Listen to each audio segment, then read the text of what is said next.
Welcome back. Our next lecture is on dehumanization.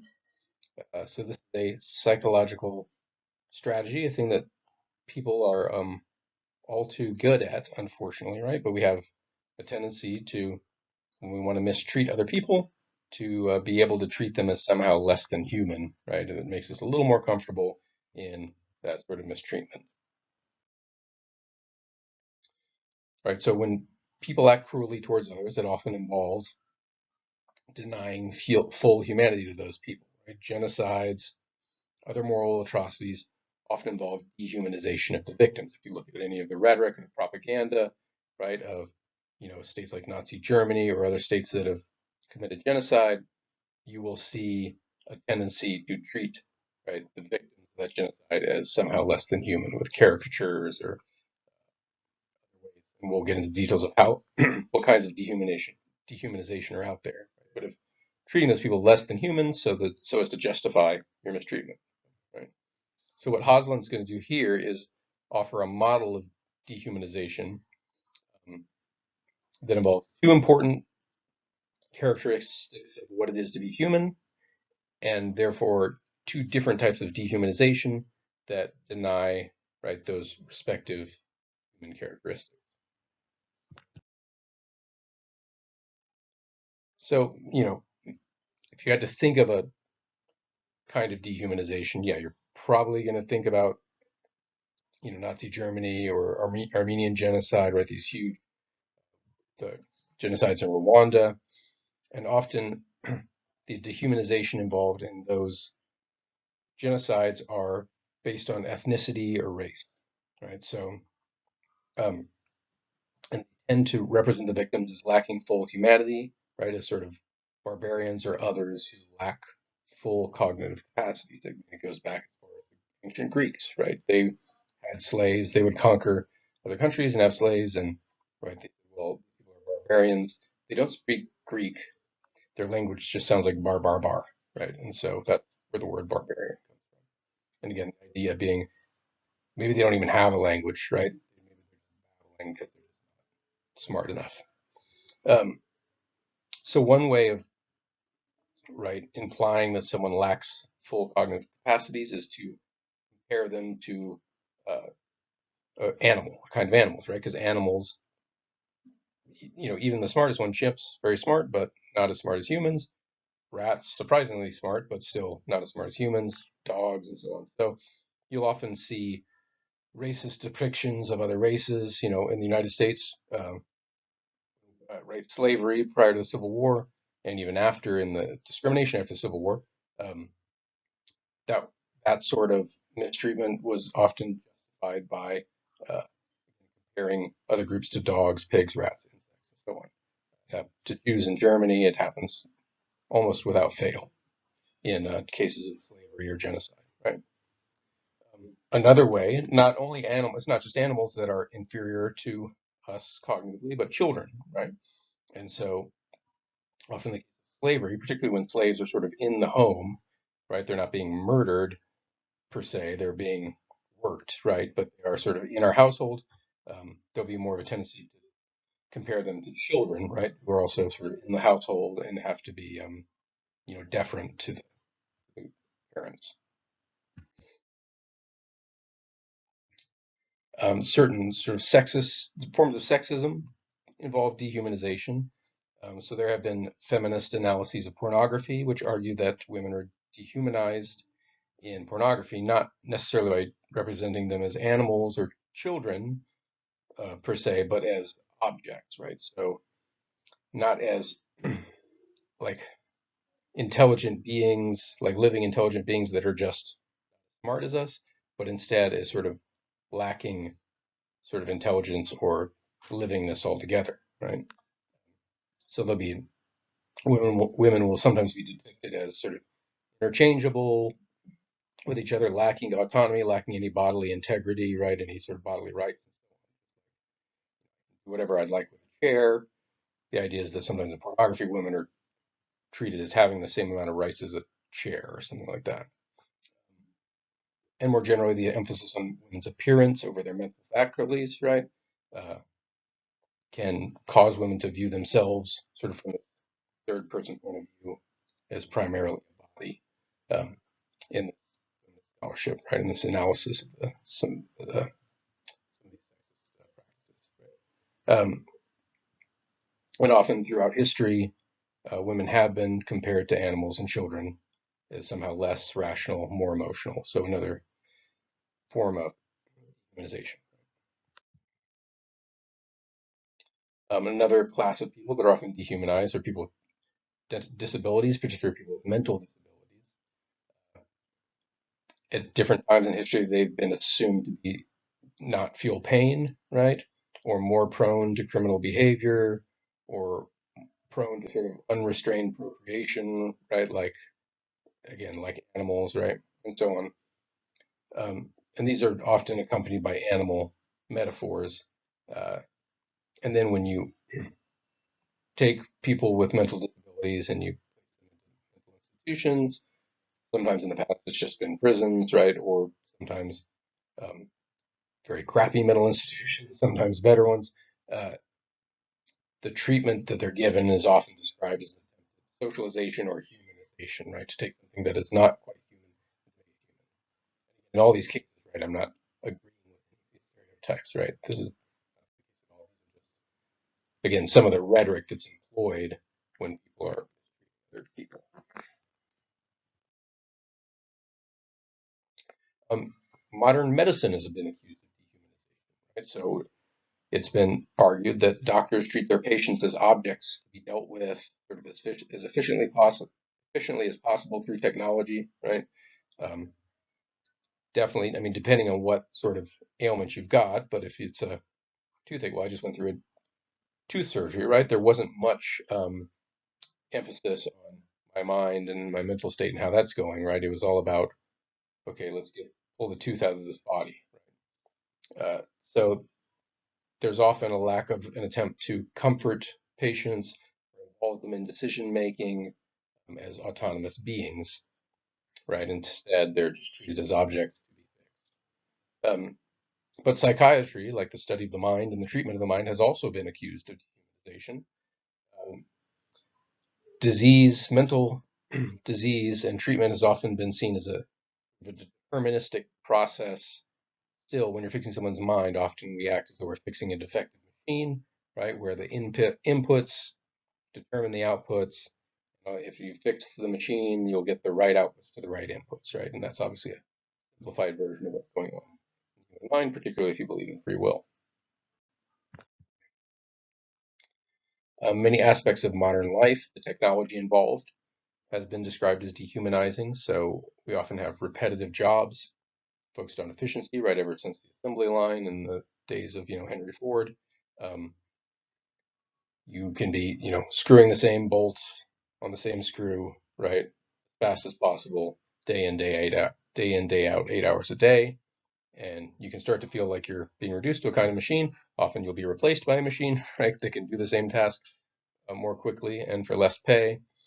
Here's I want to say Amazon worker or some kind of worker who's wearing this robot exoskeleton that allows him to lift heavier objects, right? So in a sense, some of these labor jobs were being turned into a half machine, right, in order to more efficiently do it. Cognitive science, right, something that I study has been guilty of. Well, we one of the most important sort of metaphors, and more than a metaphor, really, for a lot of cognitive science was to say that the human mind is a kind of computer. Um, and people have worried that this leaves out important and essentially human factors like consciousness and emotion, things like that. You might worry that the use of computers in school, right? Being on Zoom for the whole pandemic, right? That being your school experience can have an isolating effect that thwarts normal human social development. I've seen it in many of my students. That was a very rough period, right, for people. And technology alone did not solve, right, the problem of getting a good education during COVID. It was very unfortunate and set a lot of people back. So, dehumanization has been noted in lots of other domains. We won't go through all of them, but standardized testing, treatment of criminals, behavioral psychology, economics, modern art. they get into a little more detail in the article, but we don't need to go through all that here to give you a sense of what we mean when we talk about dehumanization and how widespread it can be. So, before we get into this account of dehumanization, we're going to look at some of the previous accounts. So, one account by Bartal claims that delegitimizing beliefs are the mechanism of dehumanization. So, the idea is that we hold beliefs that attribute some characteristic to another person or group. So, my default is to use Irish people, I'm at least part Irish. Irish people are brutes. Irish people are drunk. Something like that. That's a delegitimizing belief, right? That treats Irish people as somehow less human or less cognitively advanced or competent. That would be a delegitimizing belief if you actually hold that belief, right? Um, Other accounts of dehumanization. So Kelman studied the role dehumanization plays in sanctioning violence, and two of the mechanisms that Kelman found were denying identity to the person. And by identity, mean um, being an agent capable of decision making, and then also denying them membership in the community, whatever that community may be, right? Be it Germany or the United States in the days of slavery and so on. So these two roles, now we've moved from one, I guess, singular account of delegitimizing beliefs into a account of at least two factors, right? This identity denying and this membership denying. And these two, Kelman claims, allow people to emotionally disengage from the people that they are, right, committing violence to or otherwise mistreating. Opatow has a similar thing he calls moral exclusion, right? So it's for him, when, right, you dehumanize someone, you treat them as outside the bounds of the world of ethics, not the kind of thing that needs any moral consideration on your part, right? So, different people draw those boundaries differently. I think nowadays most of us would think dogs deserve a moral condition, but there are certain times in history where dogs were, you could do whatever you wanted to a dog, no one would care. Um, you know, Still, most plants and chairs and things like that we feel do not require moral consideration. I can go and pull up my tomato plants in the backyard if I like, and I don't think that I've done anything wrong, right? So if you can put someone on the same level, right, as those things, then they're outside the realm of moral. Schwartz and Strook focused on the role of values. So people who don't share your values can be more easily dehumanized. Um, and values they think are the essential difference between humans and other animals, right? So animals, I guess they say, don't have values in the same way we. I'd like to hear more about what they mean by value, right? So um, certainly, if I desire something, it has a certain value for me, and I think dogs have desires, right? But food has value for them, and walks have value for them. But I think they maybe they're maybe talking about moral values here, right? So if other people's moral values or other groups' moral values are different enough from yours that they don't even count as morality, um, then you might consider them less than human and deny them moral consideration.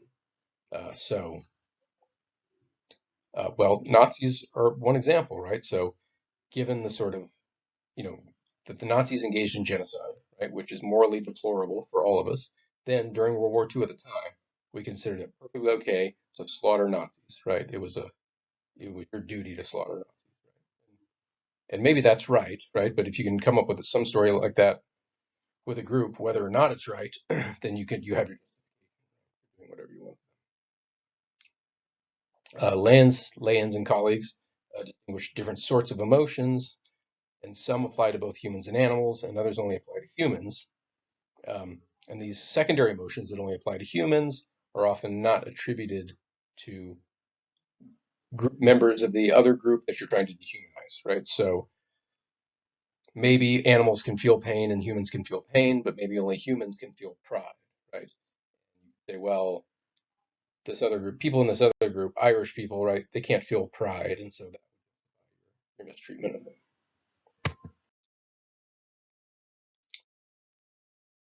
So one important thing that these previous studies left out, they don't really attempt to define humanity. Again, we've been through how difficult it is to define things, and so it's not always a bad idea to not try even bother, right?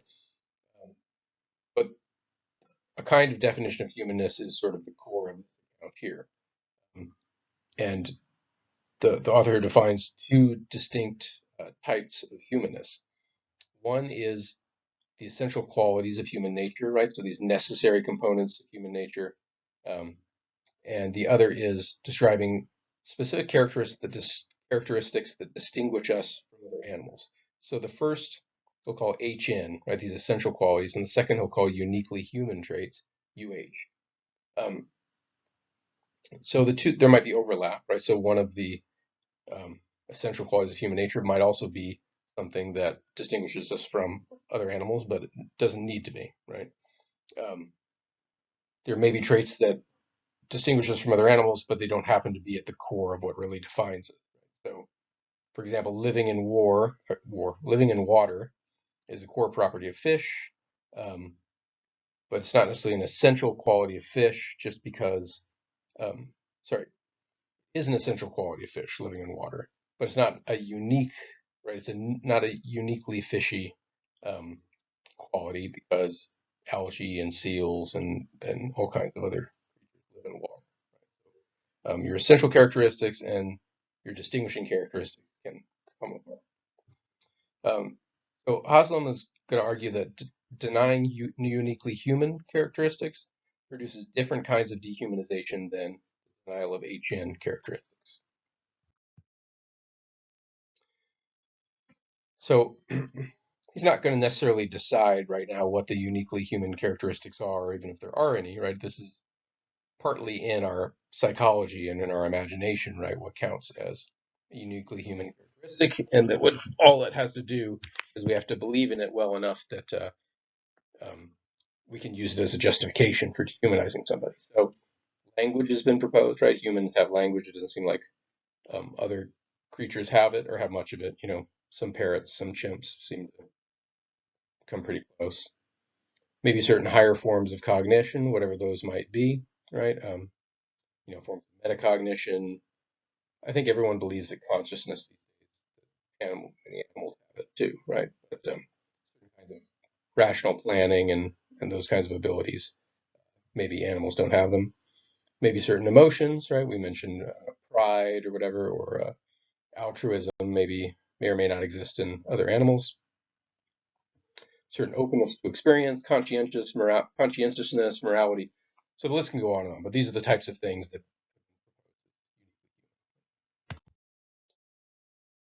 So the HN characteristics, there's less research on what people take to be essentially human. Um, so they don't offer a list, right? Because they don't. The way they found that other list is they kind of survey people, right? And there just hasn't been a survey on this one.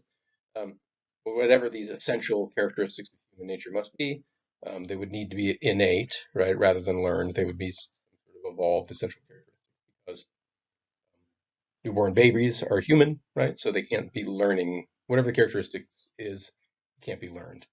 Um, and they're going to have to exist in everything you count as a human will have to have these characteristics, right? All cultures, and they need to be unchangeable, right? So that you don't slip from being human to non-human. Um, so here's a sort of chart, right? Um, here are some. Here they do list some human nature sorts of characteristics, right? Like um, emotional responsiveness, interpersonal warmth, cognitive openness, and so on. Um, and human uniqueness, right? So civility, refinement, moral sensibility, and so on. And then they have sort of the dehumanized version of that, right? So if humans are civil, right, then an animal will be not civil. If humans are refined, animals will be coarse, and so on.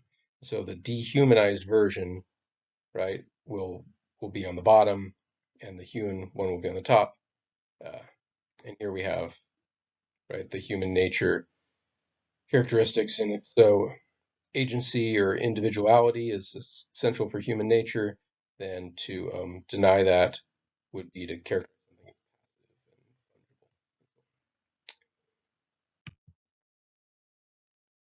So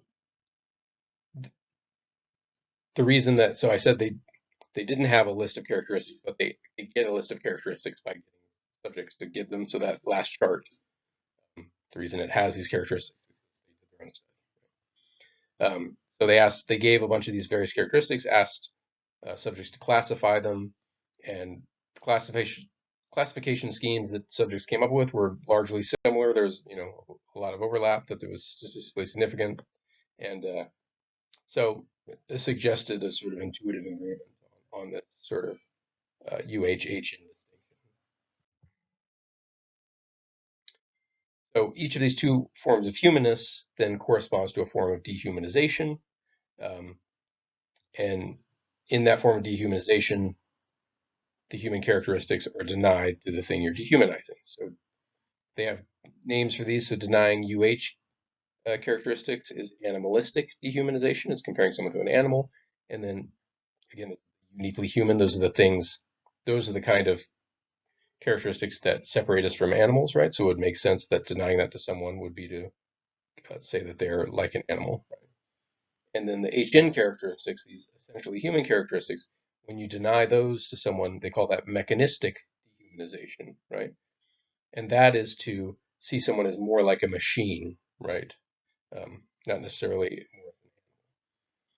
So, just basically repeating what I just said, but worth repeating. Animalistic dehumanization involves viewing someone as uncultured, cognitively simple, having limited morality, childlike, that is more like animal than human, right? Um, Mechanistic dehumanization views someone as lacking emotion, lacking agency, lacking warmth or individuality, and as being more like a machine, right? These forms of dehumanization, they even exist when there's no explicit prejudice. So just in the way we stereotype, again, people in sometimes fairly innocent ways, um, we will be dehumanizing them. So maybe it's not quite so innocent, right? So artists can be sometimes seen as lacking UH characteristics, right? They can seem more instinctive, right, and less rational, things like that. Business people sometimes lacking HN characteristics, seen as like more like robots or machines that extract profit or whatever, right? So um, again, maybe it's intuitive. You could certainly challenge this analysis, right? But at least plausible. So UH dehumanization is accompanied by feelings of disgust and revulsion on the part of the dehumanizer. Again, this is seeing someone as an animal, so you describe them as a rat or a roach or something like that, and so you feel disgust, right? And on the part of the victim, they feel degradation and humiliation when they're dehumanized in this way. So comparison to vermin, very common, right? In political regimes that are whatever committing genocide and things like that.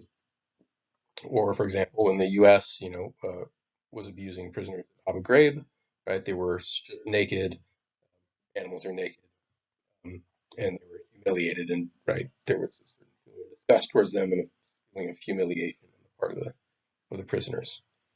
HN dehumanization, in contrast, associated with a lack of emotion whatsoever. So um, the dehumanized person, you don't feel disgust toward them, you don't feel much towards them. You feel about as much towards them as you would a chair, right? Um, we just don't have much. They're not seen as having any emotions really, um, and we don't really have any emotional reaction towards them.